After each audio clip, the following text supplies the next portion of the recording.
What's up, everyone? Welcome to Ethereal Manhwa Recaps. Please like, comment, and subscribe for more content. What if the world turned into a nightmare where monsters poured out of portals, and the only way to survive was to fight your way up a deadly tower of trials? Today, we follow the story of Sun Jun, a boy who lost everything in the disaster, but 7 years later discovers a power that could change everything. 7 years ago, the city was torn apart by a dungeon breakthrough. Monsters flooded the streets, countless lives were lost, including Sun Jun's family. On that day, he swore through blood and tears that he would one day become a hunter and tear every monster to pieces. But reality was cruel. 7 years later, in the memorial park of the disaster, Sun Jun was sitting on a bench with a travel bag, mentally noting that he was kicked out of the hunter training center. Tears fell from his eyes. He mentally stated, "What kind of hunter gets kicked out of the hunter training center?" A member of the hunter training center went outside to find Sun Jun. The hunter name is Han Jun. Han Jun wanted to tell him directly, but looking at the brunette in front of him, the man told him not to come to the hunter training center anymore. Frowning, Sun Jun asked what was wrong and why he was being kicked out. The tall man ran his hand through his hair and said that he knew that a normal awakened only needed a few months to complete the training at the training center to become a hunter. Han Jun looked down at the guy. He noted that, however, the problem was that he had been here for 7 years, yet his stats never increased, not even by a single point. The brunette looked at him from under her brows with displeasure. Eventually, his instructors gave up on him, branding him as talentless trash. Even his peers pitied or mocked him. Crushed and humiliated, Sun Jun begged for one last chance, but was beaten and thrown out into the rain. Alone, hopeless, and broken, he thought, if only I had a unique characteristic, if only I had talent. And then, the impossible happened. A glowing blue screen appeared. The trial tower praises your iron will. Candidates selected dragged into a mysterious tower. Sun Jun was given his first trial. Survive against a colossal sand golem. The difficulty, hard. The punishment for failure, death. At first, Sun Jun could only run, but remembering his years of training and his vow to never give up, he realized the golem's weakness, its core. Clinging to life, he threw himself into a desperate battle and, against all odds, shattered the monster's core. The system congratulated him. His reward, a unique characteristic, Necromancy. Rank F Sun Jun froze mentally, noting that now he could become a hunter. However, sadly, lowering his eyes, he thought that all this would only happen if he survived. Suddenly, his eyes widened, seeing the red and black clot of energy in front of him. Sun Jun was holding his injured shoulder. He asked if it was true that a black fog had appeared where the golem had died. He touched it. Tablets appeared with words stating that his unique characteristic had been activated, and then he was asked if he wanted to absorb the soul of the sealed golem. Looking with shocked eyes, Sun Jun wondered if this black fog was his unique characteristic. He pressed the button with a positive answer. Shreds of energy began to emerge from the core, heading towards the guy. His eyes widened in surprise. A blue tablet appeared with words stating that he had absorbed the soul of the sand golem and that his skill had increased by 7%. The guy bent over and froze. He looked at his hands with puzzled eyes. Suddenly, bloody energy began to seep into his chest. He breathed heavily until it sank completely. A notification appeared that the number of souls was a 5th. Imagining the core, the brunette thought that he could feel this soul and then wondered if this meant that he could store souls if he absorbed them. He closed his eyes, thinking that if he were to use it like this, The system noted that he could increase his stats by absorbing strength was increased by 3 and endurance by 2. The protagonist began to float above the ground, opening his mouth in surprise. He thought that he felt like energy was filling his body. He mentally noted that his stats had indeed increased. Remembering how he was kneeling in the training room, Sun Jun thought about how he had not been able to lift them for the past 7 years, and he finally managed to do it. Sun Jun unique characteristics appeared. It was said that the main effect was to absorb the souls of the dead and use them as you wish, and the additional effects were a permanent increase in stats in the storage and use of souls. Sun Jun smiled mischievously, thinking that if he came back with this skill, he could become a hunter. A portal appeared in front of him, and the system asked him to go to the waiting room. Sun Jun looked at the portal heading towards it. He said that he thought he had no choice but to enter inside. The portal began to open up a different space. A moment later, Sun Jun fell out of it, lying on the cold floor. He muttered that his wounds were worse than he thought. Suddenly, a green light appeared and his eyes widened. Standing up, Sun Jun looked at his hands, where all his wounds healed on his body. After the test, Sun Jun starting to walk forward, he noticed that in such a spacious room, there was only one bed. He laid down on it, looking at the ceiling. Sun Jun wondered what he should do now, and was he really able to get out of this tower? He tried to understand why the tower called him here. Suddenly, his eyes widened in surprise. A screen appeared in front of him with the words that the following 5 commands are now available to him. Sun Jun stood up, reading that, saying the command will lead to its activation. He began to slap himself on the cheeks, saying that for now he was focused on survival. Sun Jun activated the trial. The system noted that the time until the trial of the second floor is 23 hours, 21 minutes, sitting on the bed. He noted that he still had many trials ahead of him. Then he activated the community. A notification appeared that he entered a community. Difficulty hard. A chat opened in which people asked to explain what was happening here, asking for their stats back, and someone wrote that they had not been a hunter before. Sun Jun mentally noted that now he understood what was meant by the community. Frowning, he thought that everyone in the chat was confused, and besides, it seemed like people who weren't hunters were also dragged here. Suddenly, an admin entered the community and locked the chat. Sun Jun perked up. The admin wrote that he had important information to share with those who had passed the tutorial trial. Sitting on the bed, Sun Jun thought that maybe he would tell them how to return and that he found it difficult to remember everything. The admin wrote that he would teach them how to use the points they earned during the tutorial trial.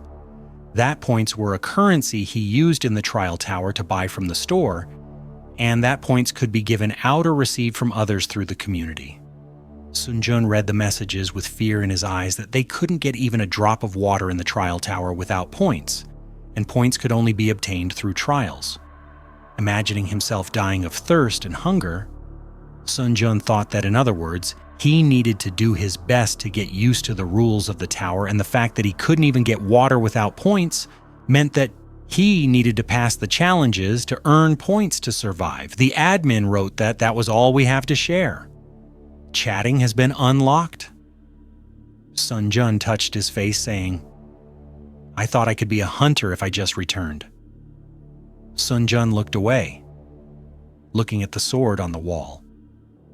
Sun Jun said that he couldn't do much with just a sword, and then activated the store. After a while, he covered himself with a shield. Sun Jun swung his sword, thinking that all the hunters had lost all their stats when they entered the tower. He kicked off the floor with his foot, mentally noting that, however, it should be easier for them to master the skills they previously learned before. While Sun Jun held the sword, he jumped to the side, thinking that this is why he can't forget that he is not on the same starting line with the other players. And if he does not train, he will not be able to catch up with them after a while. He was lying on the floor exhausted. A soft light appeared around his body.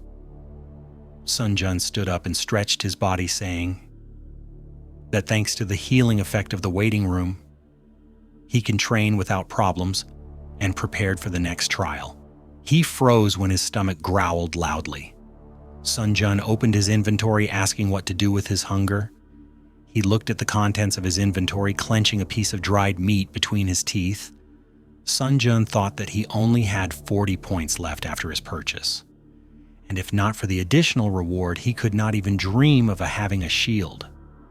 The system said that the remaining time until the second trial was 17 minutes and 17 seconds. Looking at the blue screen, Sun Jun mentally noted that time flew by unnoticed, and even the restless chat fell silent.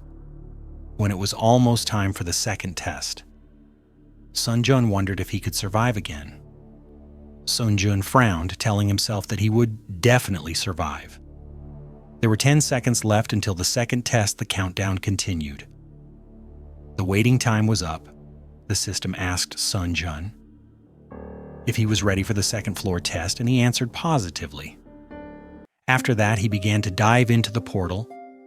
A moment later, Sun Jun found himself in the forest, and notifications began to arrive that he had entered the second floor of the hard difficulty test tower.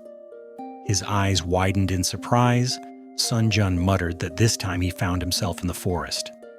The system noted that the goal of this test was assassination, and that he needed to kill the chief of the orc tribe in the allotted time. Showing the chief with a skull staff in his hand who was directing his army, Sun Jun found himself at the edge of a cliff. He saw a small camp below with his mouth wide open. He asked if the orc tribe was there. Looking closer, Sun Jun saw many green monsters below. With fear in his eyes, he asked if they really wanted him to go to a place teeming with orcs and kill their leader. The sun was shining on the camp. There were 2 guards at the entrance. A guy was watching him from the bushes, frowning. He thought that in normal dungeons, if the orc tribe had a guard, then he should consider that they also had a huntsman. Looking at the large, muscular monster with glowing eyes, he thought that he was not sure he could defeat even the orc hero, let alone this entire crowd of monsters. Imagining the team of hunters, Sun Jun mentally noted that in order to defeat the orcs, at least an E-rank hunter would have to form a group, so his chances of winning were close to 0. Looking at him with a gloomy gaze, he wondered what he should do now. Sun Jun sank completely to the ground, thinking that first of all he should retreat and think about a strategy, and then he smiled, thinking that there was one way he could pass this test. In his hands was a torch sitting on the ground. Sun Jun noted that he had collected enough logs. He stared at the fire, opening a blue screen. The guy stuck the torch in it. It appeared in his inventory. Smiling contentedly, Sun Jun noted that it really worked. Birds flew over the green forest. Watching the orcs, Sun Jun noted that they looked like lazy pigs, but in fact they were a very conscientious race. Hiding behind a tree trunk, he thought that the huntsman should go hunting in the morning and return by sunset, so there was plenty of time. Imagining the crowd of green warriors, Sun Jun thought that he had only one means to break through the numerical superiority, which was the biggest obstacle to the goal of this trial, and that was fire. He furrowed his brows confidently. The boy watched the entrance to the camp, sitting by the trunk of a tree. He mentally noted that according to the Hunter Association, the fucking orc sentry did not stand guard all the time, but returned to the village during meals or rest breaks, rushing forward. He threw the damn torch, running through the forest. He threw fire into the trees. After a while, the forest, along with the camp, began to burst into flames. The orcs began to run with buckets of water, trying to put it out. Looking at the thick smoke rising from the camp, Sun Jun thought that when the fire completely engulfed the village, he would no longer have to worry about running into the orc rangers returning from hunting, watching the monsters running through the forest. He made a mental note that he needed to catch at least 2 lower orcs before the flames consumed the population. One of them broke away from the majority. The monster began to collect water from the river and turned around. When he heard the sound, suddenly Sun Jun plunged his sword into the orc's back. A red and black outline of a soul began to appear around him, and the system asked if he wanted to absorb the orc's spirit, to which the guy answered positively. Smiling, he said that this was exactly what he was waiting for. As the energy passed into his chest, a notification appeared saying that he had absorbed the orc's spirit and his mastery increased to 9%. Then another tall orc approached him from behind Sun Jun, gritting his teeth, then began to turn around, recognizing the sentry in him. A moment later, he blocked his blow with his sword, frowning his dark brows. He activated absorption. A blue light appeared, and the system noted that he could increase his stats using the spirits he owned, and his strength was increased by 4 and his agility by 2. The protagonist swung his sword furiously. Meanwhile, the fire was spreading after a while. Sunan absorbed the orc's soul, activating the accelerated regeneration skill, and that he could again increase his stats, using the spirits he owned. The guy clenched his fist, seeing that his stamina was increased by 4, strength by 2, and agility by 3. He thought that now he did not risk dying. When meeting another sentry after a while, the sick man came out of the fire. Some orcs looked at him with frightened eyes, frowning. He mentally noted that there were 3 orc hunters and 1 sentry. In front of him, looking inside the camp, the protagonist thought that he needed to add the barely old chieftain, a total of 5. Looking towards the chieftain, he thought that if he carefully went around the sentry, he could easily reach the chieftain running forward. Sun Jun attacked 3 monsters in a row, thinking that thanks to the absorption of the sentry's spirit, the workers did not pose any threat to him. Confidently looking forward, he perked up. He saw another one behind the orc. The guy put up a shield, blocking its blow. Gritting his teeth tightly, he held the shield, trying to get to the chieftain through the monster. The protagonist mentally noted that the sentry had moved away from the chieftain, and apparently he decided to refuse to perform the duties of a bodyguard next to him. And in fact, this sentry was the last obstacle. The protagonist swung his sword furiously. With a sharp blade he pierced. The sentry fire began to gather above the chieftain's staff. Sun Jun climbed onto the body of the dead monster. At that moment, the chieftain pointed the flame at him. His eyes widened. A beam of fire hit him. The old chieftain laughed harshly ahead in the thick smoke. A silhouette of a man was emerging. Shock appeared in the monster's eyes. The guy was clenching his teeth tightly, holding a shield in his hands. And above his head hung a sign that he had received the achievement, He Who Withstood the Flames, and that he had acquired the skill burn resistance rank up. Sun Jun, his eyes flashing, bared his teeth and said that he was finished. He headed straight for the monster. The chieftain waved his skull staff again and screamed loudly. A moment later, his hands were cut by the protagonist's blade. The orc screamed in pain. He froze, looking at the protagonist. A second later, he ran into the tent. Sun Jun bared his teeth, looking with malice the settlement, followed with one swing. The protagonist cut the fabric at the entrance. Suddenly, his eyes widened. The monster was sitting on the floor, hugging 2 trembling children. A green hand reached out, coming closer. A small orc child started grabbing the protagonist's pant leg. The protagonist wondered if they really cared about their family too. He froze and darkened. The voices of his parents appeared in his head, telling him to run away, saying that at least he should definitely survive. A broken picture frame with a family photo lay on the bloody floor. The small orc reached for the dagger behind his back. A second later, he lunged forward. Sun Jun hit him on the head with the hilt, exclaiming that this one is seriously stupid and we're not like him at all. Looking at the green orc, he said aloud, "Even if I become a ghost, I will cut your monster's bloodline." Following in his footsteps, he would still exterminate them all. The chieftain ran towards him with his son. Sun Jun swung his sword, A moment later, the system congratulated him on overcoming the second floor of the test tower. Looking at the battered shield, Sun Jun noted that it had become unusable, but it was thanks to shield he was able to survive. Opening several blue screens, he said that this time he was again on the verge of failure. The protagonist opened his mouth and said that the number of applicants had been reduced by almost half. His eyes widened. A certain person wrote in the community that he had figured out how to return to Earth by sending a letter with a question. Sun Jun imagined many people were walking in the park.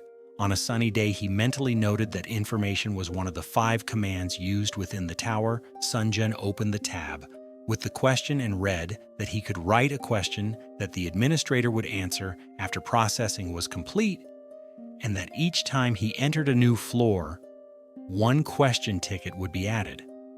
The protagonist frowned, thinking that it turned out that he could use the right to send a letter with the question he was interested in here. It was noted that the chat naturally formed an atmosphere for exchanging information obtained during the sending of questions to the administrator. He collected the key points, minus some small details. It was also said that after overcoming the 5th floor, temporary return stones will go on sale, with the help of which it will be possible to return to Earth for several days after the 8th floor. As it was said, a large-scale expansion of the system will be carried out and items will go on sale that allow you to finally return to Earth. The protagonist pursed his lips, thinking that if he returned to Earth with only the skills that he had, now then having improved his characteristics, he could become an A-rank hunter. A blue screen appeared with his unique characteristic Necromancer F-rank mastery, 65% Sun. June ruffled his hair, saying that on Earth his abilities would be called a scam, with a frustrated look, saying that he could hardly overcome the 2nd floor and he was very far from the 8th floor. He said that in any case you need to think positively, and the stats that I always had at 0 were enduring, approaching the average of 20 points. Then his status window appeared, which said that his strength was 18, endurance 15, agility 14 plus 5, and MP 7. The guy dropped his Olympian on the floor as a blood-black aura flared in his chest. He mentally noted that he needed to absorb the 5 spirits that he had obtained by risking his life when he absorbed them. His strength became 27, endurance 25, agility 28, plus 5, and MP 13. The protagonist opened his eyes in shock, thinking that I'm overflowing with strength. He abruptly ran forward, starting to run on the ceiling. The main character thought that he was beyond human capabilities, which he could only read about in a book, before he jumped off the ceiling a moment later. His face distorted in surprise. A loud crash was heard. The protagonist was lying on the floor, slammed into the wall, wiping the blood from his nose. He said that due to his rapid growth, his body had not yet gotten used to the new sensations, and then activated the store. Sun Jun took the dead giant shield for 2,100 points. Activating the inventory, the guy noted that now was the perfect time to use the rewards from the previous trials. He looked at the E+ rank Black Iron Sword, which added 5% reaction speed, 10% attack speed. He also had a D rank Assassin's Cloak, which reduced sensitivity by 10%, and which increased movement speed by 15% for 1 minute. When agility is below 50, the protagonist put the items on himself. He sighed, thinking that he could get used to this equipment before the next trial. The protagonist rushed forward. He grabbed the hilt of the sword. Sun Jun swung it mentally, noting that he would become so strong that no one would be able to catch up with him. Water flowed down the stalagmites in the cave inside it. A guy appeared through a portal. The system noted that the 3rd floor of the high difficulty trial tower had been entered, and the theme of this trial was a duel. Sun Jun opened his mouth in surprise, asking if he was in the cave. He raised his head, looking into the crevice above. The protagonist perked up when he was notified that a Dark Guardian would appear in 10 seconds. He got into a fighting stance, thinking that like the sand golem, it could appear from anywhere. so he had to be on guard. There were 5 seconds left until the Dark Guardian appeared. 3 seconds, 1 second. The system notified of the Guardian's appearance. A human shadow appeared behind the protagonist. His eyes widened. The Shadow Guardian attacked him with a weapon. After that, he smiled contentedly. Sun Jun bared his teeth in anger. The system notification said that he needed to defeat the Shadow Guard, his double gritting his teeth. He turned back. Sun Jun kicked his opponent. They stood opposite each other. The triplet licked his sharp fangs with a grin, and the guy was breathing heavily when the accelerated regeneration skill was activated.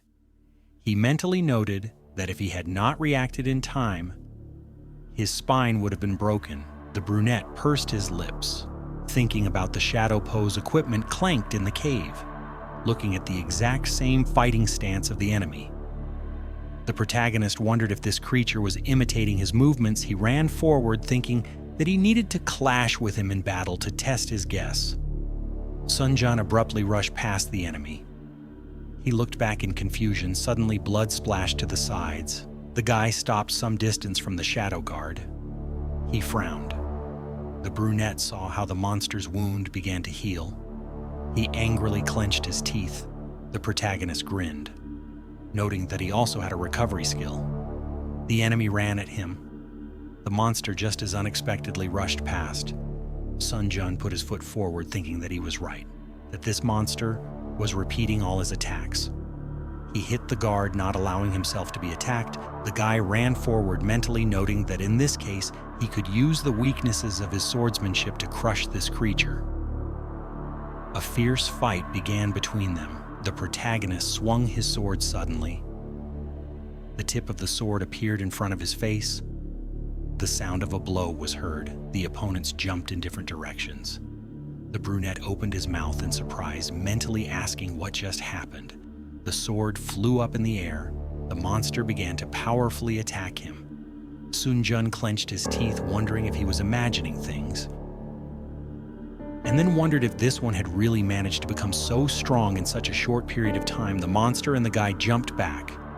The monster perplexedly shook itself. Black and blue energy began to blaze from Sun Jun's body, and the system noted the activation of the exclusive effect of the killer's cloak, which increased movement speed by 15%. The protagonist frowned, thinking that if this fight dragged on, he would be in danger, so he needed to deal with it within 1 minute while the timer was active. The guard bared his teeth and growled. Sun Jun rushed forward at great speed. He rushed straight at his opponent. A second later, he dodged the blow, grouping himself. The guy hit the monster again. Then he put his sword to its throat. Then the enemy pierced it. The protagonist smiled contentedly, thinking that he had succeeded. The guardian screamed in pain and began to fall backwards. Extending his arm, he cut off the protagonist's arm that held the sword. Sun Jun looked at the splashes of blood in shock. A moment later, he screamed loudly, squinting his eyes. The guy told himself to pull himself together, since this was not the end. Looking at the monster, a question arose in his mind. The brunette frowned, wondering why he was not moving. He mentally noted that even though that creature had a good healing skill, it still took some time to recover. While his bloody hand with the sword lay to the side, the protagonist thought that he should kill the Dark Guardian right now, but it was unclear how he could do it without a sword. He breathed heavily, seeing that the remaining time of the skill was 11 seconds. Sun Jun put a shield in front of himself, mentally noting that perhaps he was going to real madness. Now putting his leg back, he rested his foot on the ground, thinking that it would be better to pull off such a crazy trick than to die. The guy rushed forward. His opponent Owen perplexedly shook himself. The brunette approached him. The monster bared his teeth and swung his shoulder. Meanwhile, the protagonist ran at him with a sword. A moment later, he hit him. The monster flew away from him a huge distance. Dust rose in the air. The wounded monster twisted, lay on the ground. Blood flowed down his face. Sun Jun stood next to him with a shield and swung, baring his teeth dripped with blood. Sun Jun wished death to his opponent. A moment later, he hit the monster, slicing off its head. The head flew to the side. The system congratulated him on passing the 3rd floor of the tower. Then he entered the waiting room of the 4th floor, and all of Sun Jun wounds were healed. He looked at his hand, which was previously cut off. He touched the wall with it and looked at it. Then the protagonist punched the wall, causing a huge shockwave. Cracks from the impact were visible. The protagonist smiled widely, noting that this was a flawless healing. A notification appeared, saying that the number of souls in his possession was a 5th. Absorbing the Dark Guardian, Sun Jun mentally noted that this was the spirit of the devil that he had lost his mind in the cave after passing the trial of the 3rd floor, looking with surprised eyes at the bright light from his chest. The guy thought that the consistency of the spirit was so dense that it could not be compared with the monsters that he had absorbed earlier. A notification appeared saying that the mastery of the unique characteristic necromancy had reached 100%, and the rank of the unique characteristic necromancy was raised by 1 level to E. Rank. A 3rd additional effect appeared, which, when absorbing the spirit of a skillful person, gave a certain probability that one of the skills imprinted in the soul could be given after reading about it. Sun Jun's mouth dropped open in shock, wondering if he could really absorb skills, thinking back to himself in the orc camp. He mentally noted that just like how he was able to obtain accelerated regeneration only after being on the brink of death several times, skills could never be obtained with the snap of a finger. The protagonist smiled widely, saying that in his entire life, the thought of being given such a mind-blowing, unique characteristic had never crossed his mind. And of course, it shouldn't be overlooked that the description said likelihood of acquisition.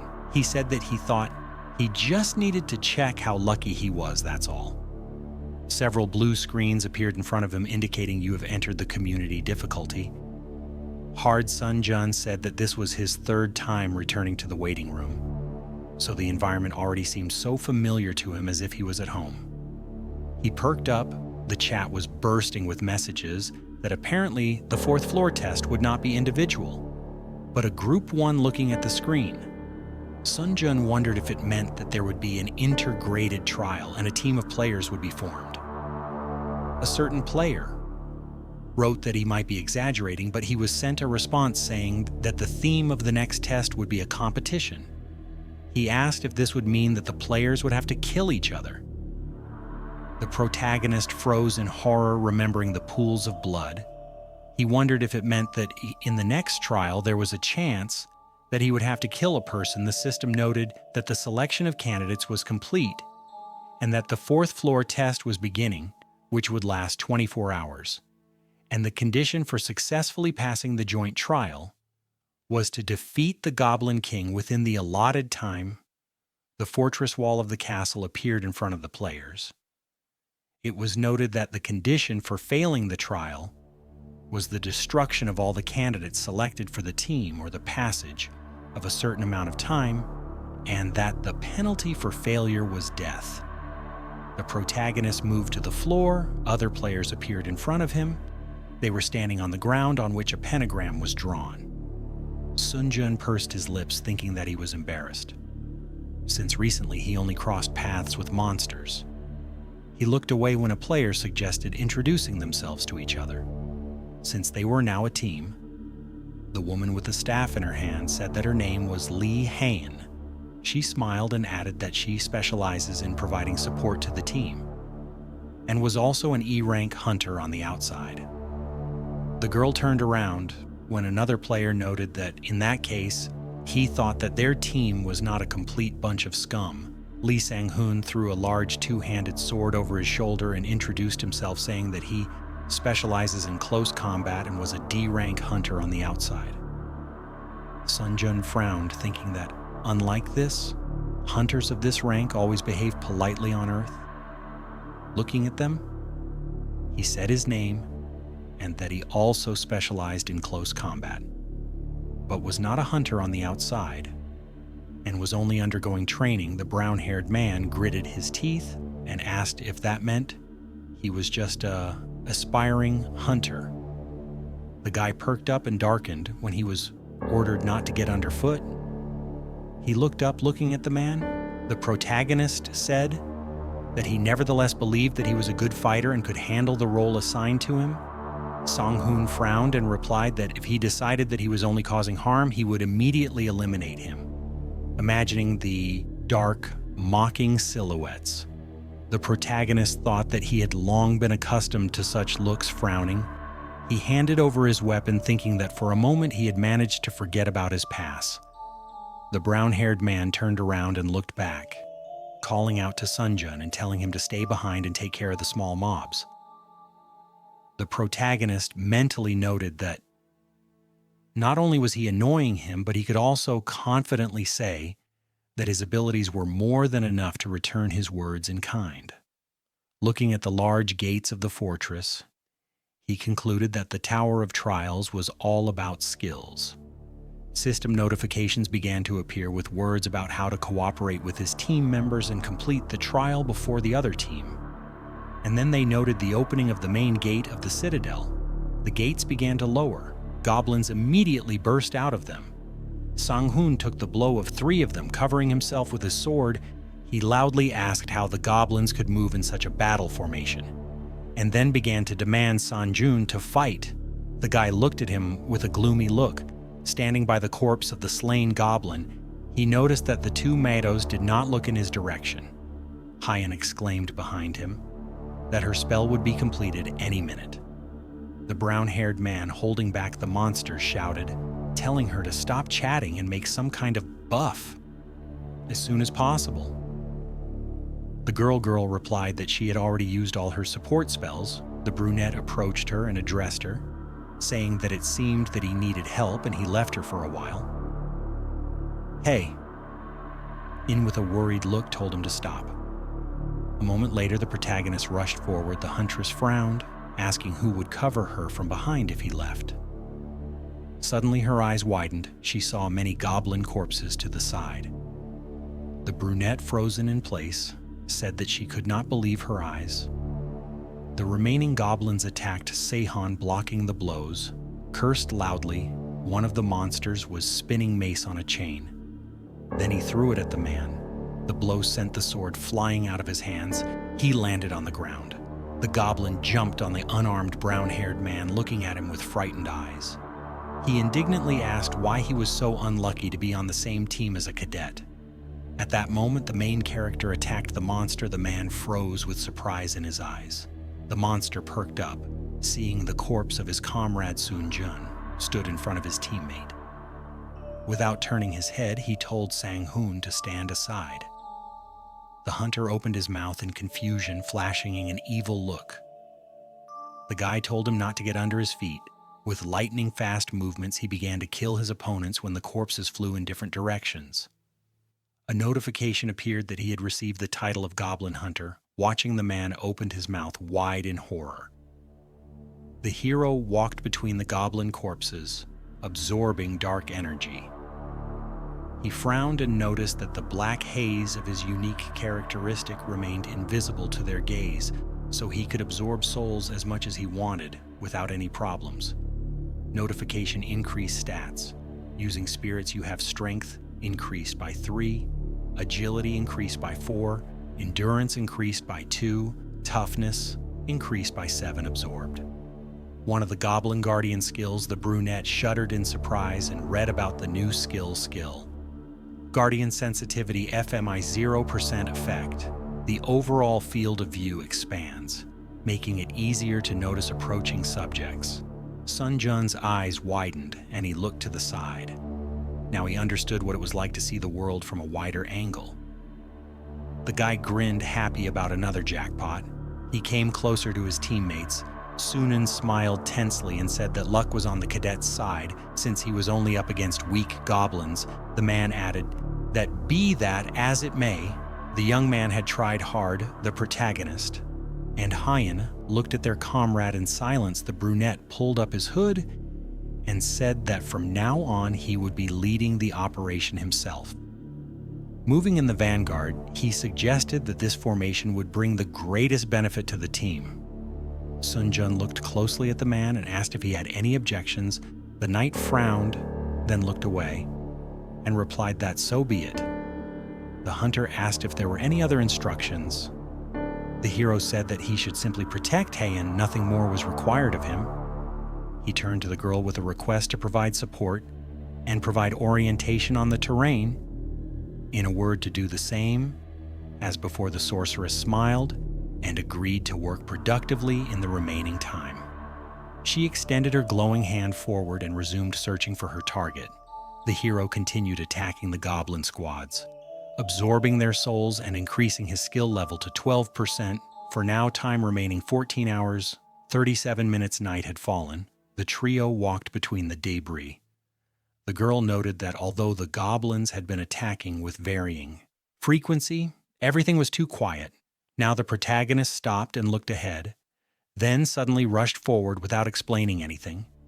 His teammates hurried after him in surprise, asking what had happened. Heian looked ahead. In front of them was a square, with a fountain strewn with dead goblins. Sun Jun assumed that the other contenders had already been here.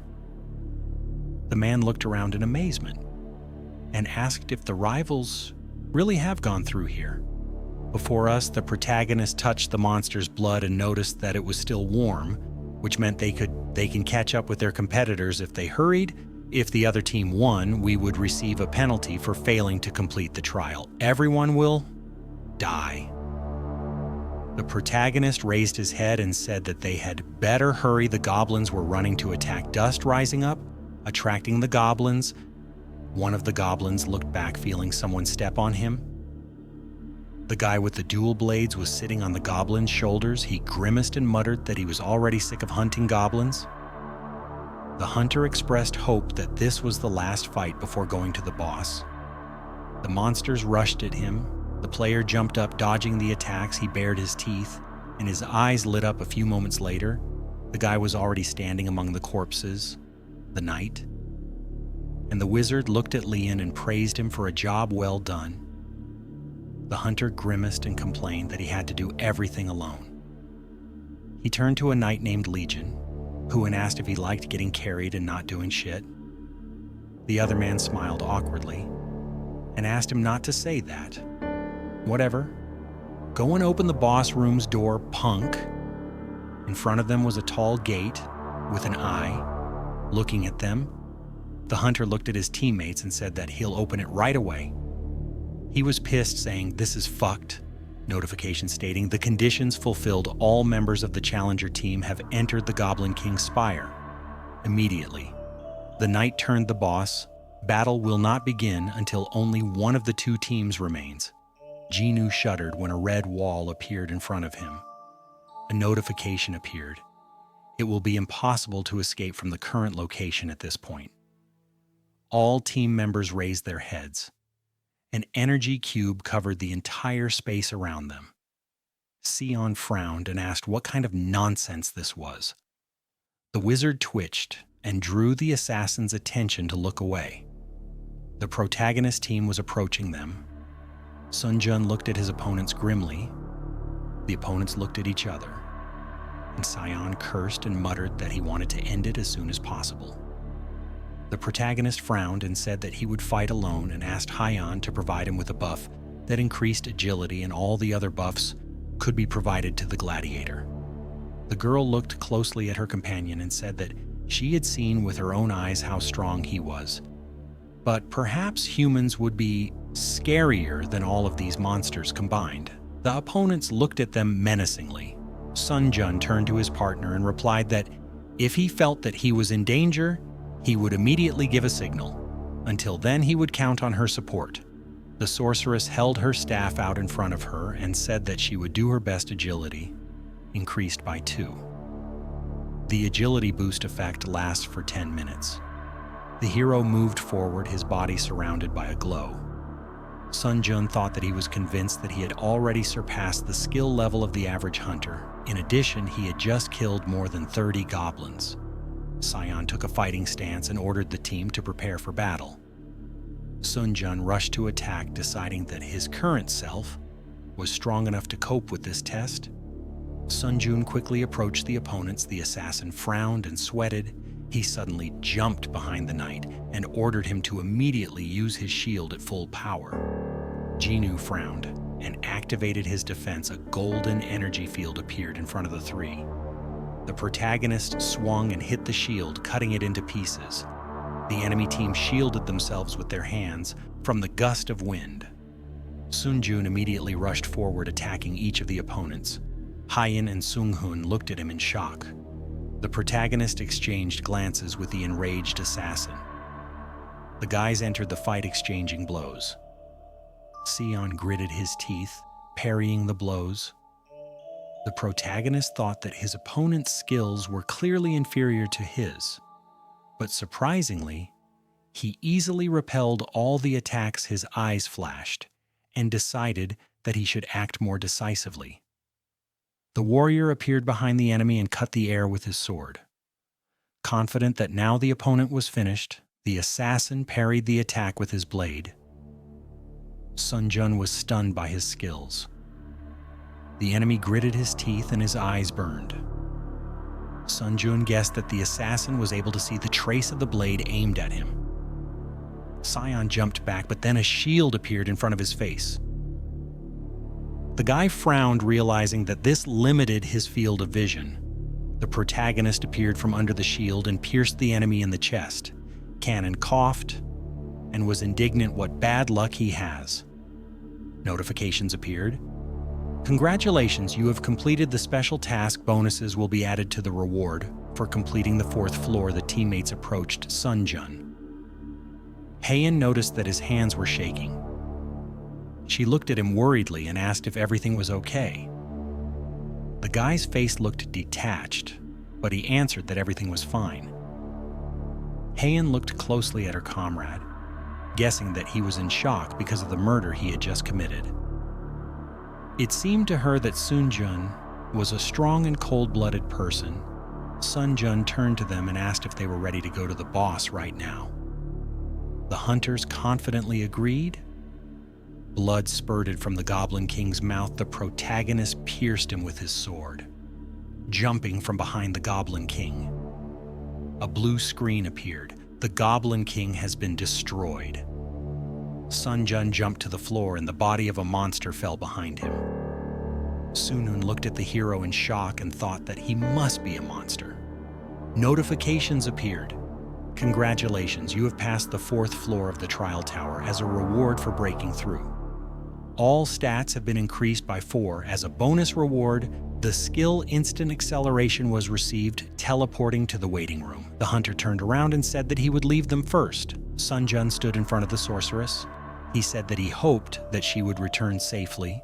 Haiyan looked at him carefully and said that her words may have been out of place, but you only did what you had to do. The bodies of the defeated players lay behind them. Haiyan added that someone had to kill the enemy team anyway. If the protagonist had refused, she would have joined the fight. Sunjun looked at his interlocutor in surprise. He smirked and replied that after her words, his soul felt better. Sunjun looked questioningly at his partner, who pointed her finger into the air. A notification window appeared in front of him. The hunter Haiyan sent you a friend request. The girl turned around and said that one could say the trial of the 4th floor was completely passed due to his power. So she had a feeling as if she was indebted to him, and this made her a little uneasy. The sorceress blushed slightly and asked to find Haiyan from the White Guild in the future, when he returned to Earth. Sunjun watched her in surprise until she disappeared into the portal. Sunjun turned around to look at the dark energy swirling nearby. Left alone, he had to make a decision. Glowing cores hung over the bodies of the dead. Would the guy decide to absorb a human soul or not, when he made sure that he was capable of something like this? He postponed the absorption process for later, as he felt that he was about to cross an irreversible line. Now, our hero has made up his mind. He moved his hand. An energy began to emanate from the dead man's body. Sunjun stretched out his hand, absorbing the power, and thought that, although he had no intention of killing people, to become stronger in a situation where he had no choice, he would have to resort to murder in addition to his original desire to become a hunter. New ambitions were already beginning to sprout in his soul. The trial tower had given him a chance, and he would take full advantage of it. Our hero wants to continue climbing to the top of the trial tower. The protagonist passed through the portal and entered the waiting room of the 5th floor. The system expansion begins. A ranking system for hunters has been created, and the results of the trials are being summarized. Sun Jun looked at the system window in surprise. The window required entering a nickname. Sun Jun thoughtfully touched his chin and then entered the word. Your nickname has been changed from Sun Jun to Hunter. The results of the 4th floor trial are being summarized. 1 Kimson, 2 Lee Junhan, 3 What's an Alias Change, 4 High Sun, 5 Artisan of the Brain, 6 Overpowered Sword. Everything was in plain sight. The guy tapped the screen to check if he was somewhere on this list. Sun Jun's eyes widened, finding himself in 16th place. His 4th floor challenge breakthrough time 11 hours, 14 minutes, and 51 seconds. 4th floor challenge breakthrough process. SS plus 4th floor challenge. Clearance result. B plus 4th floor challenge. Overall summary. A. The protagonist looked at the notification and noted that his ranking was much higher than he thought. Applicants who made it into the top 50 would be designated as pioneers. Those who receive pioneer status would receive an advantage on the 8th floor. Notice if you maintain the pioneer status until the 8th floor, you will receive the Halo privilege. Our hero wondered what that could mean. He swiped the system menu, deciding that he would figure it out when the time came. Notice please select a spirit to absorb from your existing souls. Number of souls in possession 4 out of 15. And the enemy names were displayed underneath. Dark energy swirled in Sun Jun's chest. Using the spirits, your stats will permanently increase. Now he felt that he had finally crossed the boundaries of human capabilities. Sun Jun clenched his fist, feeling a new strength throughout his body. Sun Jun purchased a return stone. You can now leave the trial tower for 3 days and return to your original location. It'll be good to test and see if I can bring my equipment with me. Sun Jun squeezed the artifact, absorbing the return stone. The pro-agonist smiled and thought that he was finally returning to Earth. He said, I'm finally going back to Earth. A notification shown Challenger. Sun Jun's wish to return to Earth has been confirmed. You have consumed a return stone and now will return to Earth. Sun Jun began to fall down the absorption portal process. Sun Jun screamed when he saw his body being sucked into the funnel notification. You have safely returned to your original place of residence. In 3 days, you will be moved again to the Tower of Trials. The curtains fluttered in the wind. The hero opened his eyes. While lying on the bed, he stood up and looked around. Sun Jun had indeed returned to his home. He leaned back on the pillow, deciding that he could get a good night's sleep, because compared to the bed in the waiting room, his sleeping place was a real heavenly bed. Looking at his computer desk, he said, I'm really back. First off, I'm going to sleep. Ugh. He grimaced, feeling an unpleasant smell. The hero sat up, realizing that he had better wash himself first. He looked down and found a shield and sword on the floor. The hunter picked them up and was glad that he could take items from the trial tower with him. This meant that other challengers could do so too. Sun Jun frowned and muttered that he needed to act as quickly as possible. Soon, the number of those returning to Earth would increase, which would lead to a sharp increase in the number of items and a drop in the prices of hunter equipment on the market. Sun Jun looked at the equipment, deciding that he needed to get rid of it as soon as possible. The problem is that only those with the hunter qualification can sell items on the market. Initially, the hero only planned to apply for the hunter exam and pass it during his next return. He looked at his phone and muttered that he had a lot more to do. Then he thought the cadets were training on the training field.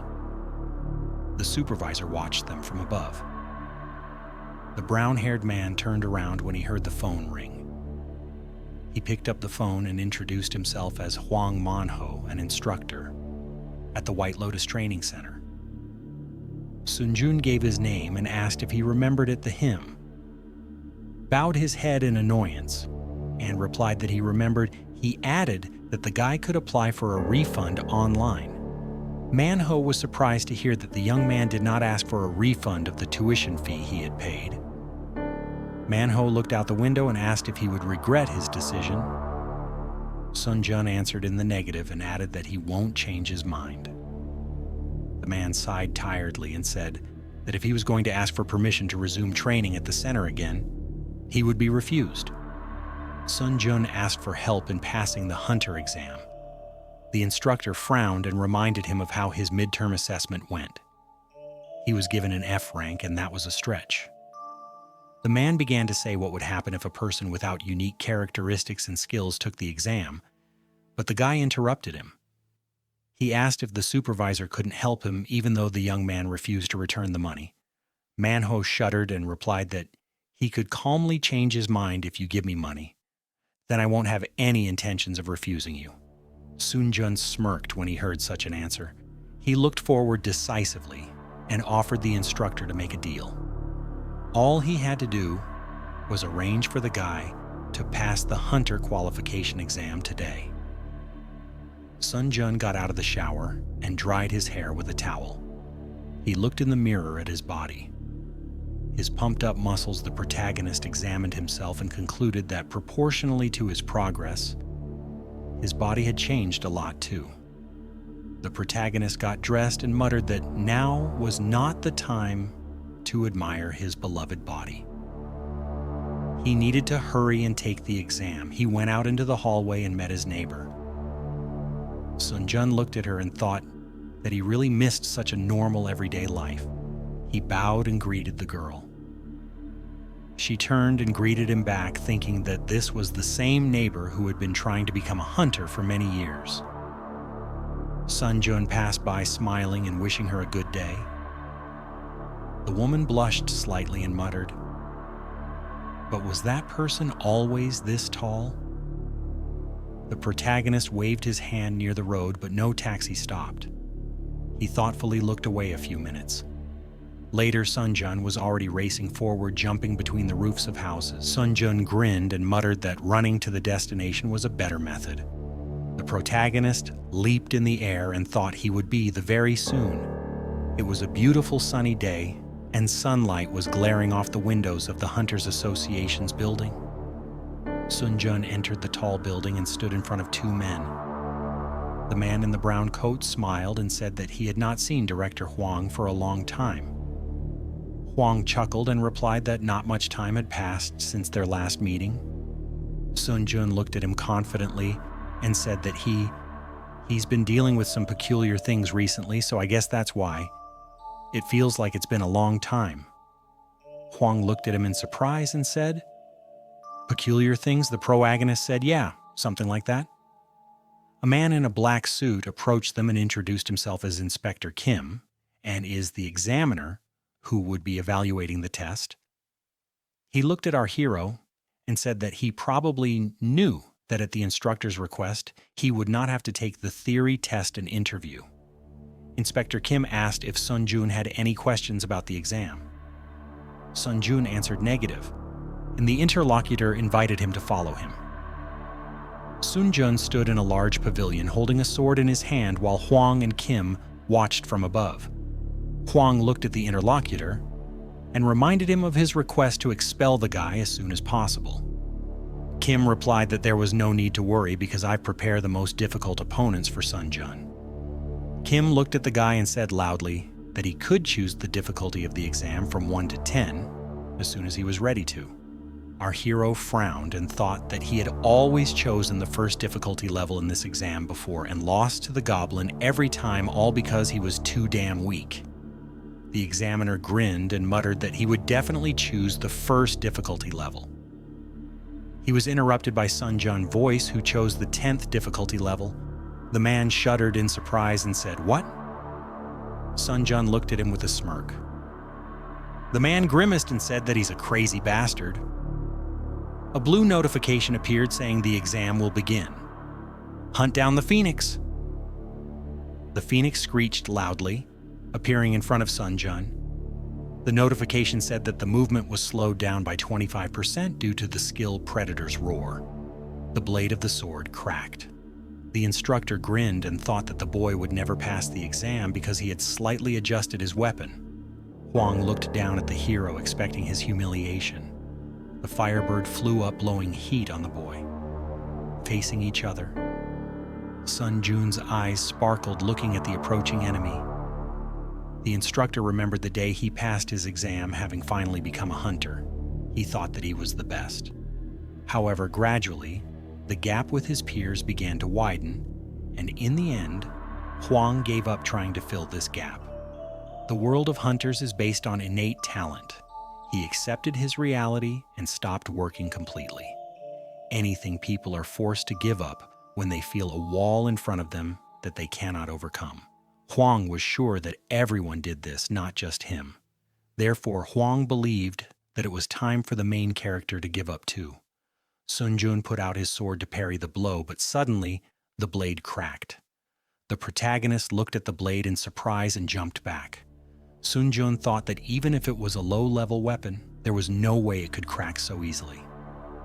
Sun Jun frowned and glanced sideways at Huang, guessing his plan. Huang smiled ominously and wondered what the boy would do with the broken sword. Now the monster rose, higher with a scream, and attacked with a fireball jutsu. Sun Jun frowned and decided that he was even glad that things turned out this way. This is the perfect situation to test out the new skill I got in the trial on the 4th floor. He activated instant acceleration. Sun Jun crouched, then pushed off and landed on the ceiling above the phoenix. Sun Jun smiled slightly and thought that this was much better than the increase in the movement speed buff of the assassin's cloak. The monster growled and began to prepare for another attack. Sun Jun pushed off and plunged the broken blade into the enemy's eye. The bird howled in pain. Sun Jun landed on the floor and muttered that the sword was as expected. Too fucking short. God damn it. He picked up one of the slabs from the floor and swung it at the bird, managing to slice his head in half. The slab smashed into the wall, breaking through the crossbars of the balcony where both men were standing. Director Huang turned around dumbfounded and said, "No, fuck, what the hell was this bastard doing?" The exam was over. Congratulations. The phoenix fell down. Sun Jun waved his hand and asked if the audience was okay because he didn't expect the tile to fly to them. The protagonist smiled decisively. A woman smiled widely and handed the hero a hunter's card, congratulating him on successfully passing the exam. Sun Jun accepted it with gratitude. The woman said that since he was registered with the Hunters Association, he could now officially engage in hunting activities. He looked at her and clarified whether she meant entering the dungeon and selling items. The woman answered yes. Huang slammed his hand on the table and asked Kim, sitting opposite, how this could even happen. Kim promised that Sun Jun would fail within 10 seconds, but in the end he passed the test. Kim straightened his tie and muttered that the interlocutor really knew how to joke. Kim looked at Huang and declared that he had done everything in his power based on the status data. Sun Jun would never be able to pass this test. Huang frowned and asked if it was possible to assign the youth a lower rank. Kim was surprised. Where else could it be lower? He killed a monster in 10 seconds, which is aimed at hunters who receive rank D at the midterm assessment. If Sun Jun was assigned rank D, he could appeal it. Sun Jun entered the conference room and said that he received a hunter's certificate, and Kim coughed and congratulated him. The protagonist came closer and looked at the Huang, noticing that he did not look very well. Huang smiled tensely and congratulated the protagonist on his status as a hunter. Sun Jun looked at him and said that if his memory serves him correctly, the man reached rank C before retiring. Huang tensely asked him what he meant. Sun Jun tilted his head and said that the Huang said that he considered him scum, but perhaps he really was that scum. Huang's face was distorted with hatred. Huang swung at Sun Jun, shouting that he had completely lost his fear. Director Kim tried to calm him down, but then Sun Jun smiled and thought that, contrary to his expectations, Huang had easily fallen for his provocation. He dodged Huang's incoming fist with ease and hit his opponent right in the stomach. The pro-agonist frowned and said that he had just acted in self-defense. Sun Jun slapped Huang and added that this was his payback, Huang regretting his aggressive actions, and noted that he did not understand where such strength came from for a C rank. Sun Jun stood in front of Director Kim. He looked at him carefully and asked if he was really offering him a job as a direct employee of the Hunters Association. Kim saying that's right. He added that his salary would be 1 billion won and a larger amount could be discussed. Director Kim said that the protagonist would only benefit if he accepted his offer. Sun Jun looked at the card and muttered that such an amount was a good start. Kim smiled and said that he had simply seen his potential. The protagonist said that it seemed that the difficulty level of the exam was manipulated. Arbitrarily, Director Kim shuddered and beads of sweats appeared on his face. The protagonist turned around and said that he would not make a big deal out of it, but it was not in his rules to make a deal with someone he did not trust at all. Sun Jun threw the examiner's business card and left. 2 days later, on TV, the host reported that there were rumors that a mysterious phenomenon called the Tower of Trials had been observed among hunters. Lately, the protagonist closed his laptop and muttered that everyone finally knew about the Tower of Trials. He took the chest and the stone and held the phone in his other hand. Sun Jun said that he got rid of the equipment at a very good price after all. These 3 days were spent very productively.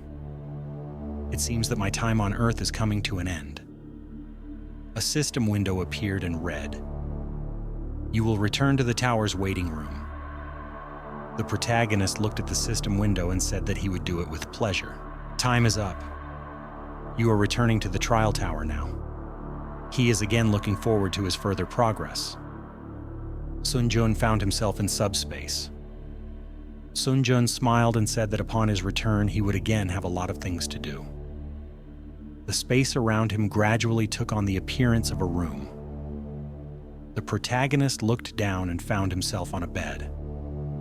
After returning to the tower, Sun Jun sat up and muttered that, as expected, I can freely move items between the tower in the real world. The chest and stone lay on the floor nearby, and the hero hurried to throw them into his inventory. The protagonist pushed off and jumped to the floor. He began to stretch his arms, deciding to warm up and without wasting time. He challenged the 5th floor. A system window appeared. You have earned the achievement, the first returner. Skill. Eyes of Truth has been created. Sun Jun's eyes began to glow purple. Mastery, none. Effect, using mana. You can obtain information about the target you are observing as well as determine whether the opponent's words are true. Sun Jun looked at the system window and concluded that in addition to obtaining data about the object of observation, he was even able to distinguish between lies and truth. Sun Jun smiled and exclaimed that this was a real jackpot. You have purchased Thunder Sword.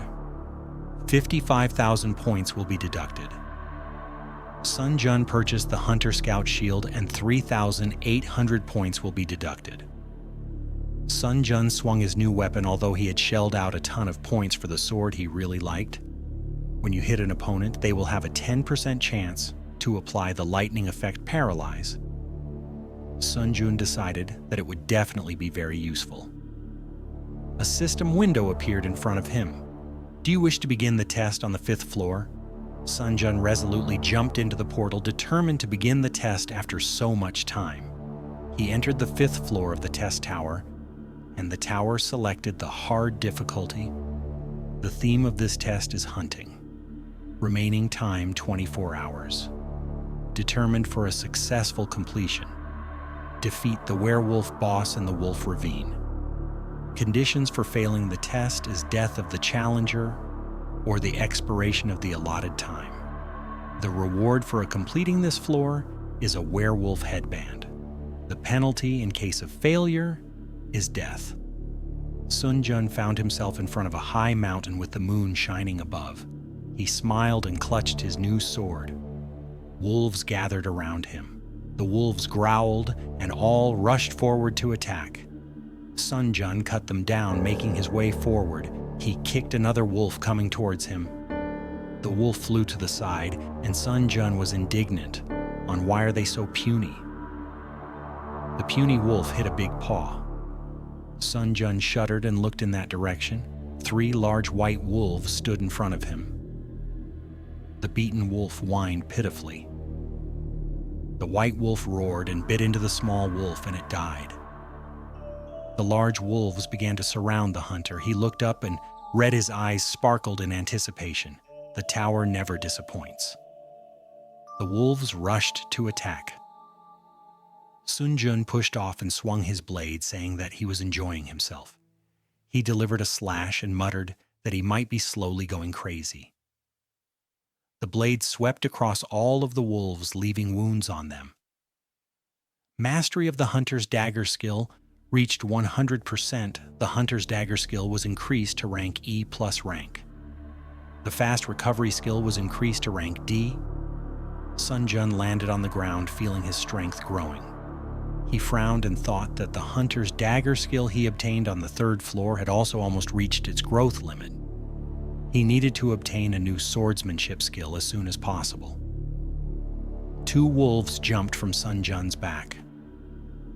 The hero turned around and said with a smile that they could continue to attack without stopping. His back was towards the scattered corpses that emanated dark red-black energy. Sun Jun raised his hand, absorbing the power, and noted that with this, my 3rd hunt is over. It turned out that the sword lightning effect appeared even less often than he thought. System windows. You have absorbed several spirits of the crazy wolf spirit. Mastery has increased by 16%. Sun Jun looked at the system window and noticed that the mastery of the unique characteristic was also steadily increasing. If he gave it his all, he would be able to achieve an increase in the rank of his unique characteristic. He moved on, reaching almost the middle of the wolf ravine. Sun Jun stopped. There were corpses of wolves lying around. The hero assumed that there was a conflict in the pack. Sun Jun crouched down to the body and realized that the cut was too clean, which meant it was made by a sword. He looked at the rock and thought the marks left nearby only confirmed his assumption. Sun Jun used the eyes of truth, and his eyes turned purple. He looked at the wall. A trace of aura was seen, rank D. A trace made from a rather skillful aura neatly split the wall. Sun Jun stood among the defeated monsters, wondering if aura was also one of the skills. Sun Jun frowned and thought there were too many nuances that did not fit in his head. He felt somehow uneasy. Suddenly a howl was heard. Sun Jun jerked forward, realizing that something was nearby. He rushed along the ravine until he noticed something in front of him. Ahead was the entrance to a cave from which a roar was heard. A werewolf flew out of it and hit the ground several times. Sun Jun looked at it in surprise, not understanding what was happening. Notification pass conditions have been met. The wolf boss died. Analyzing the cause. Loading. Sun Jun looked at the monster lying at his feet and could not believe that the trial target was analysis complete. Sun Jun jerked and looked at the system window. An intruder was detected in your trial. The trial target has been modified. Kill the intruder from another dimension. A brawly-looking knight in armor came out of the cave. Sun Jun looked at him, processing the information. He realized that the Tower of Trials existed in other dimensions. What on earth is going on? Sun Jun squinted, trying to understand how the enemy had ended up here at all. The knight looked at him and said that he did not expect a hunter from the underdeveloped world to still be alive. The knight clarified that the protagonist was the master of this trial.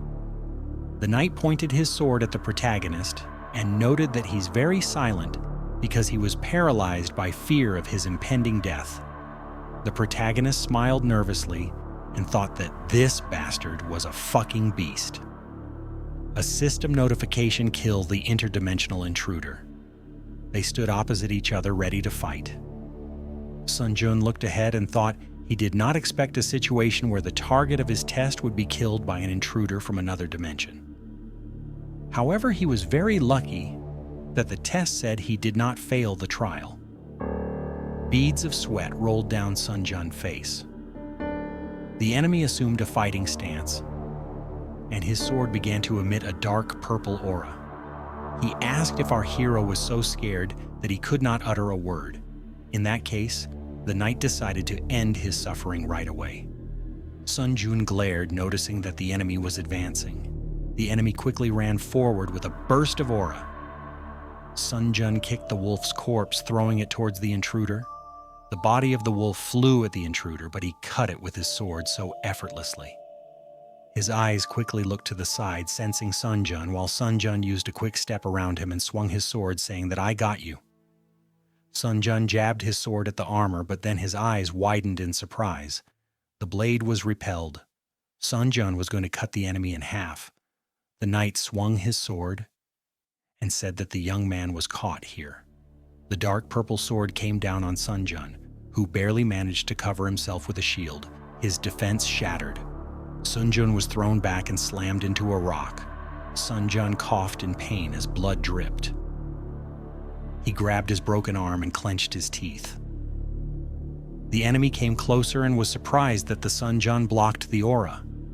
If he allowed himself to be cut in half, he would have met a quick and painless death. Sun Jun glared and shouted that he had never heard of any invaders. The knight came closer and replied that the boy had no way of knowing what a floor infiltration was. Sun Jun sweated and muttered in horror why something like this had happened in his trial. The enemy looked at him menacingly, radiating in strength, and told him not to hold a grudge since the tower was originally such an unpredictable place. He would rather leave long conversations and end everything. Sun Jun put out his hand and asked the enemy to stop. Sun Jun frowned and asked him to tell about the floor invasion. The knight silently looked at the boy, but still decided to tell since the boy was dead anyways. Sun Jun looked closely at the knight. The knight said that among the options of the system, the expansion of which occurs from the 8th floor, there is the so-called floor invasion if you buy a ticket from the store. You get the opportunity to interfere with other people's trials. Sun Jun sat opposite the enemy, asking if he really came from another dimension. The knight clarified whether the boy thought that he came from some other world. Sun Jun stood up and muttered something like that. His eyes lit up from using the Eye of Truth. The knight shuddered as he looked at the hunter. Notification. Your opponent's words are true. He's not lying. The knight swung his sword and exclaimed that the protagonist had just committed an extremely unpleasant act. You dared to judge my words and actions. Sun Jun smiled and replied that he could not do anything about it. The knight rushing forward and asked how this fool dared to be insolent to him.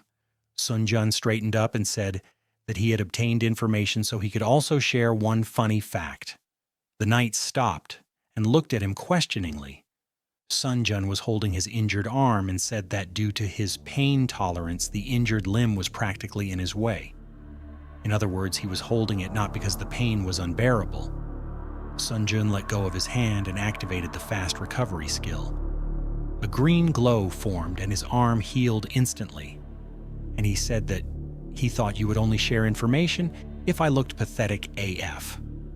The knight's eyes widened in surprise. He swung his sword and asked if the hunter was testing his healing skills. The man added that if his strength was only what he had demonstrated earlier, then he would not escape from his demise. Sun Jun threw the sword from the ground and smiled. He grabbed the handle and said that his strength continued to grow rapidly. Notification increased stats. Using the spirits, your strength has increased by 2, agility increased by 3, endurance increased by 3, MP increased by 5, durability increased by 7. Blue energy emanated from the hero. The enemy shuddered and was surprised that the boy had a unique characteristic. In addition to the healing skill, the exclusive effect of the assassin's cloak is activated. Movement speed plus 15% remaining time, 59 seconds. The protagonist crouched down, pushing off the ground, and with a flash of his eyes used instant acceleration. The knight stared in shock at the protagonist from the 5th floor, who for some reason had so many skills. Sun Jun rushed to attack the knight and began to exchange blows. The knight recoiled and muttered that it was only the 5th floor, so why did this hunter have such outrageous stats? He touched the sword accumulating aura and called the hunter a damn barbarian. Sun Jun frowned, noticing the attack he dodged, and the sword pierced the rock. The enemy turned and swung his blade towards Sun Jun, cutting the stone with ease. The protagonist was surprised and jumped. Aura is a high-level skill, so such a blow can cause serious damage. However, Sun Jun was definitely ahead of the intruder in terms of stats, so he easily manages to avoid critical hits. Sun Jun frowned and thought that the real problem was that armor. The knight grabbed his sword with both hands. His equipment was high level and it couldn't be destroyed by the protagonist's current abilities. Our hero jumped up, continuing to strike from different directions. If he continued to strike again and again, there would be a chance. With another swing, the blade of the sword sparked an electric discharge. Piercing the enemy, he grunted in pain, trying to understand what this was. Notification Thunder Sword. When you hit the target, there's a 10% chance to apply the lightning effect when. Sun Jun smiled and muttered that this is what he needed. The knight fell on his ass. The protagonist approached the knight. He looked at him carefully and thought that if the armor had paralysis resistance, then it would have been more troublesome, but fortunately his risk was paid off. The knight grunted and his body trembled. He looked at the boy and said that he should have won in normal circumstances. The knight muttered that he was just a challenger from the 5th floor. So how could it be possible that you have so many skills? Sun Jun squeezed the hilt of his blade and said that the knight was very stupid if he relied entirely on his one high-level skill in armor. As he went to swing his blade, Sun Jun said that it was time to meet his end. The knight extended his hand and exclaimed that he could give him answers to what you want to know. Sun Jun frowned and said that there was no need for that. The hero pierced the enemy with his sword, and with the knight's last words saying, "You damned barbarian," blood spurted out. The knight's hand trembled and went limp. Sun Jun straightened up and thought that he's gradually becoming numb when it comes to killing. Standing tall, he swung the blade to get rid of the blood. However, if I feel uncomfortable after killing someone, it would have been a much more serious problem. Notification. Congratulations. You have passed the 5th floor of the Tower of Trolls. Purple aura emanated from the invader's body. The protagonist shuddered and extended his hand, hastening to use his absorption skill. You have absorbed the soul of the challenger, Cade Adrax. Mastery increased to 15%. The protagonist looked tensely at the energy in his hand and noticed that he almost missed the opportunity to absorb his soul. He noted that if you die in another dimension, will you disappear? Sun Jun stood in the ravine, not understanding why the reward message wasn't popping up. Notification. The difficulty level and the reward do not match. The reward content has been modified. The protagonist turned his head in surprise as a reward for breaking through. The skill 3 Lacerations was received as a bonus reward. You have obtained 7,500 points as a bonus reward. You received an additional 3,500 points. Sun Jun was happy that instead of the promised C rank reward, he received an A rank reward instead. The invading knight must have been strong as fuck for the system to consider the difficulty of the trial to be much higher than originally stated. Sun Jun smiled and said that he still couldn't believe that he had managed to get an A-grade skill. Amazing. You will enter the lobby of the 6th floor. You've been healed of all debuffs and injuries. Challenger Sun Jun information will be displayed in the trial summary board. Sun Jun walked out of the portal and started taking off his equipment. Inventory. To think dimensional invasions exists. He sat down on the floor and thought that the trial tower really could catch you off guard. The protagonist tried to save his ticket voucher till he reached the 8th floor. He frowned thinking about it. The system window indicated that the current number of tickets was 5. The protagonist began to write, deciding that it was time to ask about the floor invasion and whether it was possible to find out about it in advance. Your question has been sent. The protagonist winced when his reply arrived. He looked at the email in surprise, which had arrived so quickly it read as follows. Floor infiltration is a system that allows you to invade a challenger's trial with whom you have a gap of no more than 10 floors. However, you cannot interfere with special trials such as a combined trial. Floor invasions is a system that expands from the 8th floor and is currently unavailable. Sun Jun pointed his finger to the system window. He frowned and concluded that it was like breaking a ladder for someone moving on to higher level floors. He wanted to scroll down, but a red warning sign appeared and read that this information was not available on the current floor, since the request was only half fulfilled. The ticket to send a question would not be used. Sun Jun stared at the system window in shock and realized the ticket to send a question was not powerful after all. He swiped the screen and thought that he was glad he had saved the ticket instead. Our hero smiled and said that it was time to use the items he grabbed from the last floor. He reached into his inventory and pulled out a chest, a broken shield, and a purple stone. The system read, You've used Kroken's magic restoration chest to restore this hunter's shield. The remaining uses of the chest have been exhausted. The shield was restored to its original form. Sun Jun admired that the performance exceeded all expectations. The system notification appeared saying, You have used the purity stone. The stone shined brightly in the hero's hand. Sun Jun rubbed his neck, feeling real cheeky, and said that buying a purity stone might seem like a waste of money, but he believed that the feeling of cleanliness and vigor that comes from bathing was worth a few thousand won. The 6th floor trial will begin in 1 hour and 12 minutes. Sun Jun opened the system menu and decided to check the trial leaderboard and look into the community board if he still had time.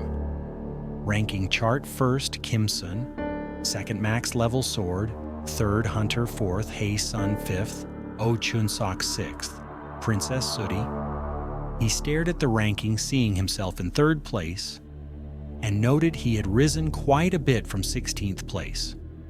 Sun Jun touched his chin seriously and asked if this got him any closer to gaining the benefits of a pioneer. He would have to go all the way to the 8th floor to find out. Entering the community, difficulty hard. Players were trading skills that were useful for killing and robbing each other. Someone felt resentful that they were animals and not people, and thought about someone's death. An argument broke out over their rewards. The chat turned into a field of chaotic madness. Sun Jun stared at the messages, trying to understand what had happened. The mental resistance skills that were being actively traded now have the appealing effect of reducing some mental shock. But at the same time, it was a double-edged sword. Even if you use the skill to let go of your heartache, every time it won't change the essence of the problem. Sun Jun glared when he saw the message. Hey, did you know that the bastard who suddenly leaked the information about the 4th floor trials changed his name to Princess Sudi? It was the same hunter who spoiled the atmosphere in the fourth floor community chat. Sun Jun remembered that he felt like he was deliberately inciting everyone to fight each other. He frowned and asked if it would be the same this time. He swiped the screen and muttered that he should remember this person's nickname well. The system asked if he was ready to begin the trial on the 6th floor. The portal opened the trial gate to the 6th floor. Difficulty hard. The theme of this trial is conquering. Remaining time 50 minutes. Conditions: successful completion of the trial within the allotted time. Capture one of the strongholds in any direction. Fail conditions: challenger's death, or the expiration of the allotted time. The reward for a successful breakthrough is a random chest. The penalty in case of failure: death. The protagonist looked ahead, passing out the portal. In front of him was a sea with platforms fixed to it. The selection of challengers is complete. Work together with your teammates to pass the trial. Sun Jun looked at the portal and, frowning, asked why his teammates were taking so long to appear. Shortly after, a spear flew out of the portal. Sun Jun grabbed it with his hand and pulled it forward, holding the weapon in his hand. The guy appeared. He looked at the hunter with fear and fell to the floor. The hero approached him and said that attacking his own team is unacceptable. The player frowned and said that if you entered the community, you should already know that murder is the easiest way to get achievements. The protagonist looked at him in surprise. He squeezed his weapon and asked if the main thing for them was to earn as many achievements as possible, no matter at whose expense. The guy bared his teeth and exclaimed that the hero's hypocrisy was beyond all bounds. The guy said, before you pretend to have a conscience, look around you. Let's not do this. We're teammates. His screams were heard everywhere. Players were killing team members, shouting that only the towers should be blamed, not them. Someone did not even hide their greed in an effort to earn a new achievement. Sun Jun stood and listened to the cries for help, and the guy asked if he now understood how fucking hypocritical of a bastard he is. Sun Jun swung his sword and pierced his comrade. Many were fighting to the death. Others shook hands, deciding to join forces in such a difficult situation. The girl and the plump guy looked around at those around them. He smiled happily that he met a person who thought the same as him. She noted that many were committing disgusting acts of violence. The girl nodded and said that they should come to their senses. She smiled, then plunged the blade into his chest and agreed that they needed to assess the situation with a sound mind. She grinned ominously and smirked that the guy, without really understanding, was shaking his opponent's hand without any doubt. System notification. You have earned the Vile Killer achievement. Durability increased by 1. The young man fell backwards in front of her. The protagonist looked in her direction and his evil partner smirked, saying that he too was eager to get achievements. He suggested that Sun Jun stop acting like a saint. Sun Jun silently looked away, and at the same time his partner grabbed his blade, deciding that his opponent was distracted. He cursed ominously and rushed in to attack, aiming for the eye. Sun Jun did not even flinch. Sun Jun quickly appeared behind him and pierced him with that very spear. His partner coughed and desperately wondered what kind of lightning-fast movement that was, while blood gushed out. Notification: you have earned the Traitor achievement. Strength increased by 1. Sun Jun frowned and thought that this was weak. A special trial, a combined trial, are just big words. Sun Jun turned around and thought that this trial could safely be called a different kind of event, especially for him here. He would be able to improve the mastery of his unique characteristic, and if he was lucky, maybe even add a couple of new skills to his list. However, he was not going to specifically attack to kill other challengers. The protagonist resolutely looked ahead, deciding to simply fulfill the conditions of the trial and fight those who suddenly decided to attack him. The man raised his hand and used Iron Dome. Protecting himself with a shield, the sphere expanded. The man smiled and said that this was the perfect trial for him who had learned water magic. He turned around at the sound and saw the protagonist running towards him at fast speed. The magician jumped up and looked carefully at the other player. The man looked up in confusion, wondering who was in front of him. Sun Jun kicked the dome. The magician laughed and exclaimed, "You can't penetrate my dome." However, the defense didn't want to confirm his words, breaking under the hero's blow. Sun Jun flew into the candidate's face with his foot. The magician was thrown to the side and fell on his back. The protagonist landed in front of him and thought that, although his actions were a little cruel, the main thing was the end result. The other players glanced at Sun Jun in fear, assuming that he was a ranker who looked like a monster and ran in different directions. Sun Jun sat down in the middle of the platform and noted that with his actions, he could instill fear in his opponents. The other players ran away from him, to be honest. Even though he wanted to earn achievements, he didn't want to kill anyone unnecessarily. Several notifications popped up and read, "Stronghold captured. The capture will be interrupted if a player from another team enters your territory. Don't let the opponent capture your stronghold. Remaining time 9 minutes 59 seconds. The protagonist crossed his legs and concluded that he only needed to hold out for 10 minutes. He put both hands on his knees and thought that the high-ranked players had immediately confirmed their participation in the next trial without using hearthstones on the 5th floor should already be outside the 6th floor. Most of the people around him were low-ranked challengers, so maybe breaking through the trial would be easier than he thought. The trial on the 6th floor makes you think about a lot of things. Mistrust of others. This is the reality of a low-ranked challenger, the darkness tower of trial's gloominess.